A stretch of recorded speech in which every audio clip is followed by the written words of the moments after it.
তেজগাঁও থানার রমিজ হত্যা মামলায় সাবেক খাদ্যমন্ত্রী সাধন চন্দ্র মজুমদারকে 7 দিন এবং বাড্ডা থানার একটি হত্যা মামলায় কৃষক লীগের সভাপতি সমীর চন্দ্রকে 3 দিনের রিমান্ড দিয়েছে আদালত। ওদিকে যুবদল নেতা হত্যা মামলায় পল্টন থানা আওয়ামী লীগ সভাপতি ও সাবেক ওয়ার্ড কাউন্সিলর এনামুলকে নেওয়া হয়েছে 5 দিনের রিমান্ডে।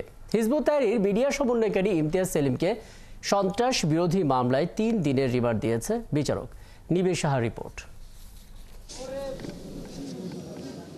সাবেক খাদ্যমন্ত্রী সাধন চন্দ্র মজুমদারকে গ্রেফতারের পর দুপুরে আদালতে তোলা হয়। তেজগাঁও থানার রমিজ হত্যা মামলায় তার 10 দিনের রিমান্ড চাইলে 7 দিন মঞ্জুর করে আদালত।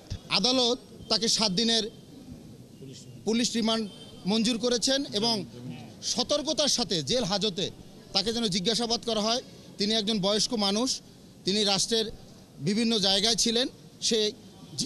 আদালত যে আদেশ দিয়েছে সেই আদেশে আমরা সন্তুষ্ট। বাড্ডা থানার দুলাল হত্যা মামলায় কৃষক লীগ সভাপতি সমীর চন্দ্রকে 7 দিনের রিমান্ডে চাইলে 3 দিন মঞ্জুর করেন বিচারক। দুলাল সর্দার হত্যা মামলায় তাকে 7 দিনের রিমান্ড আবেদন করে, তাকে 3 দিনের পুলিশ রিমান্ড মঞ্জুর করে। রাষ্ট্রপক্ষের সহায়তাকারী আইনজীবীদের দাবি, ছাত্র জনতার আন্দোলনে আসামিদের মদতে হামলা চালানো হয়েছে।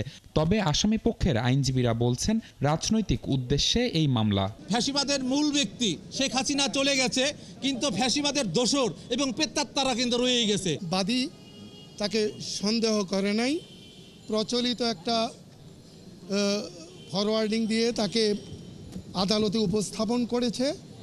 রিমান্ডে দেওয়ার মতো যৌক্তিক কোনো কারণ এখানে নেই। এদিকে হিজবুত তাহরীরের মিডিয়া সমন্বয়ক ইমতিয়াজ সেলিমকে শাহবাগ থানার সন্ত্রাস বিরোধী মামলায় 3 দিনের রিমান্ড দিয়েছে আদালত। এছাড়াও পল্টন থানার হত্যা মামলায় সাবেক কাউন্সিলর এনামুল হককে 5 দিনের রিমান্ড এবং পোশাককর্মী রুবেল হত্যা মামলায় রিমান্ড শেষে সালাম মুর্শেদীকে কারাগারে পাঠানো হয়েছে। নিবিড় সাহা, 71, ঢাকা।